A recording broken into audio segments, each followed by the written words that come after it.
Spider-Man Miles Morales is the best superhero video game ever created. Actually, yeah, that's pretty much it. That's the video. Okay then. I'll see you guys next week, okay?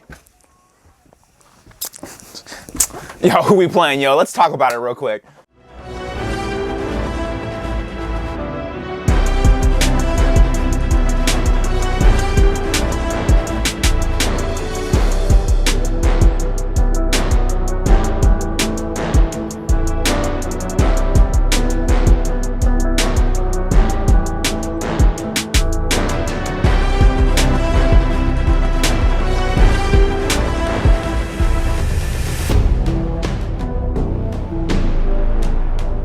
As the credits rolled in Spider-Man Miles Morales, I started crying.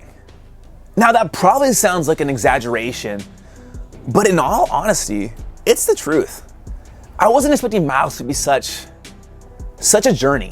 One that was fun and moving from the moment I stepped off the subway in the opening scene.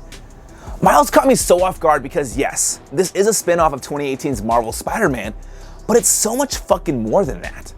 Originally, I was upset, and in some ways, I still kind of am, when I heard Miles would be a smaller scale experience because black and brown voices always seem to get the shorter end of the stick. We always get the side stories, never the AAA experiences.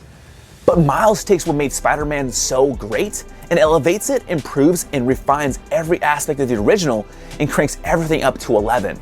From gameplay to visuals to writing to music to an infectious style. Insomniac delivered a game that constantly had me smiling and yelling, "Yo, this is crazy," every few minutes. The amount of feels this game brings on both a representation and gameplay level is so incredible, and it's a feeling of pride and happiness that no other game this year has come close to reproducing.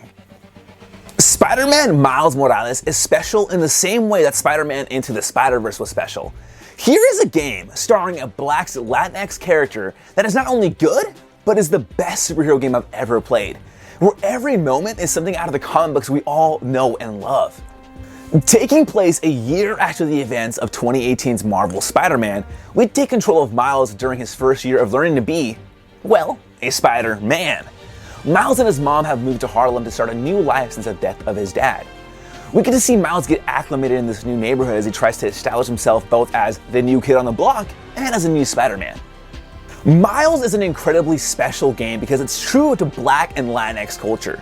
This is a predominantly all people of color or person of color cast, and what's so fantastic is that these are genuine Black and brown characters. They aren't the stereotypes we've seen countless times in all forms of media. And y'all know exactly what I'm talking about. We experience this game through the lens of a mixed teenager and the way he interacts within the world both as Spider-Man and Miles. We see how his Puerto Rican and Black roots are embedded within him and are a part of him, not merely an extension. His love for hip-hop and his ability to speak Spanish aren't just a gimmick to make him more woke or cool, rather they are integral to who he is as a person. When I would hear him talk to Real Morales, his mom, I couldn't help but chuckle because the way they interact is the same way my mom and I do. They would joke around in both languages, he would call her mommy, she would roast him in a loving way. It's all true to how the culture is within these communities. The familial values that are central to these cultures are there and prominently displayed. A moment that really hit hard for me was when Rhea was having a serious conversation with Miles and she was expressing what he means to her. She said, "Miles, you're my strength. If you're strong, I am strong." As I heard those words, I cheered up. I got emotional as fuck because growing up, I was, and still am, very close to my mom, and we always didn't live in the best of circumstances. But I remember her always looking at me and saying, "Te quiero porque tú eres mi fuerza. Si tú eres fuerte, yo soy fuerte. If you're strong, I'm strong." And I've never played a game that's recreated a conversation like that to where it feels real and authentic. And those moments are so plentiful in the great campaign in Spider-Man Miles Morales. The most defining aspect of Miles is its commitment to an all person of color cast. Because we out here. Miles and his supporting cast come from diverse backgrounds with their own unique motivations that surpass the stereotypical tropes that we're so used to seeing.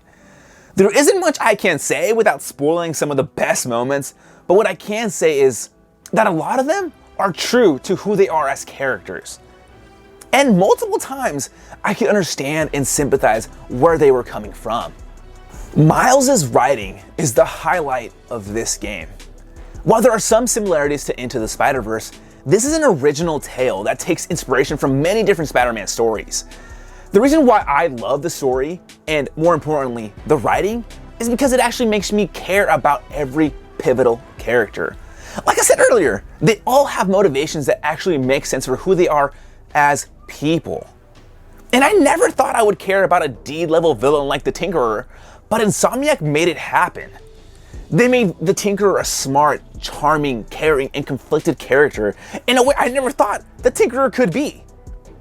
Miles' journey is a coming-of-age story that has so many themes embedded within it. From coping with grief, to dealing with loss, to dealing with self-doubt, Miles' story hits differently, and it tugs at the heartstrings. Seeing Miles struggle to find himself, to protect his family, to try and be the best he can be, is a sight to see. What's so cool about the story too is that we get to be that friendly neighborhood Spider-Man that we haven't seen in a game in forever, I think. This is a story about Miles moving to Harlem and learning how to be Spider-Man, and we see him slowly become part of this community. Side quests revolve around him helping the locals of Harlem, whether it be helping the local bodega guy find his lost cat, or helping the nearby homeless shelter restore power and retrieve lost food. You're actively helping the community of Harlem get better. It's more intimate because your actions have a direct impact on the people of Harlem and of people of that community. The biggest compliment I can give this story is that it feels like a big budget MCU style movie in a way that 2018's Marvel Spider-Man never did. Since it's on the shorter side, give or take 8.5, 9.5 hours, depending on how you play, everything fires on all cylinders. There's more set pieces and chases that feel far and beyond what was seen in 2018. Every single boss in Miles Morales is actually fun and interesting, and they all have this grand spectacle to them. Spider-Man Miles Morales does a great job of making Miles his own characters, his own Spider-Man, and that's never more present than in the gameplay. The gameplay is still as smooth, easy, and intuitive as it's ever been. Swinging through the city is still as slick as it was back in 2018, and it's still relaxing and meditative. Combat still follows that Arkham-esque system in which you have different combos and evades to outsmart your foes, but Miles fights differently because he is different. Unlike Peter Parker, Miles' Spider-Man abilities have given him bioelectrical powers called Venom and a camouflage, meaning he has a whole new arsenal of his web shooters. Combat this time around is a lot more engaging due to both electrical and camo powers that give you new ways to take down your foes. His Venom abilities allow Miles to use his electrical powers to deal massive damage, while also being used to crowd control enemies in sticky situations. Apart from looking visually dope as fuck, the Venom abilities are a core part of combat, as some enemy types can only be countered by using different forms of your 4 Venom abilities. With Miles having the power to go invisible anytime he wants, stealth has seen a much bigger improvement. You're able to position yourself so that you can take out multiple enemies quietly before going in guns blazing. Or should I say, webs blazing. If any enemy is on the verge of noticing you, you can quickly activate your camouflage to re-enter stealth. And speaking of re-entering stealth, if your cover gets completely blown, you can re-enter stealth at any time and go back to taking out enemies quietly. In 2018's Marvel Spider-Man, when you got caught, that was pretty much it. What I came to love about the camo ability is that you can activate it during fights to beat down your foes without them knowing what hit them. There's such a great level of synergy between Miles' Venom and camo abilities that you can easily interchange them at any moment during a fight. What I found myself surprisingly using a lot during my playthrough were Miles' gadgets. There's only 4 gadgets that you can unlock throughout the course of the campaign, but they are all actually useful in combat and it synergizes well with Miles' abilities. My favorite was the remote mine, which could be used to lure enemies away and quietly take them down, or be attached to an incoming enemy and used to stun everyone around them. There's so much style infused in every part of Miles, from the animations to the soundtrack to the unlockable suits. So much effort has been put in to make Spider-Man Miles Morales a uniquely Miles experience. Being fresh out the block, Miles' fighting style is a lot more stylized. Finishing moves see him bust out dope punches and kicks as he jumps and slides over enemies. He has quirky animations that showcase that he's still learning the ropes as he scrambles to his feet or struggles to keep balance. I love the way Miles swings around the city. He has so much style. It's visually clear that he's still learning how to swing, but he effortlessly flows in between swings with such grace. I don't know who is in charge of the music at Insomniac Games, but whoever they are, give them a raise, because this soundtrack is it's so good. It's awesome. It's phenomenal, okay? It's perfect. The original theme has been remixed with trap drums to indicate that this isn't Peter Parker. This is Miles Morales. When combat breaks out, 808s, snares, hi-hats, and trap drums fill the air and set the mood for a more dynamic sound. I literally found myself bopping my head when the music would kick in. The use of real-world artists in Miles is perfectly implemented. When these moments popped up in the campaign, they felt appropriate, but more importantly, they felt earned. The original theme has been remixed with trap drums to indicate that this isn't Peter Parker. This is Miles Morales. When combat breaks out, 808s, snares, hi-hats, and trap drums fill the air and set the mood for a more dynamic sound. I literally found myself bopping my head when the music would kick in. The use of real-world artists in Miles is perfectly implemented. When these moments popped up in the campaign, they felt appropriate, but more importantly, they felt earned. And these original songs are not only dope, but they perfectly fit the mood and themes of Miles. I still remember the first time Lecrae's This Is My Time started playing and how much more hype that scene became. Also, shout out to the art team for creating suits that truly have a unique flavor. I really love the cowl design in some of the suits, and it made me want to see those elements implemented in future suit designs. Also, there's a suit where you have a cat buddy with you. Like, it doesn't get any cooler than that. Well, I would want nothing more than to sit here and tell you that Miles Morales is a perfect game. It isn't. First and foremost, I wish it was longer, and the reason is because the last third of the game feels rushed, as character motivations drastically change in an instant and feel out of place for said character moments. More time would mean more time to breathe in between set piece and emotional story beats.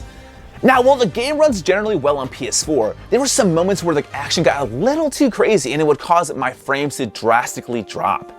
It wasn't all the time, but it was enough to the point that it was noticeable.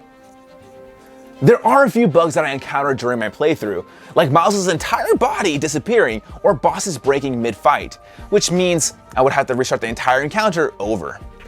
Again, these weren't happening 24/7, but they were there and they were annoying to deal with at times.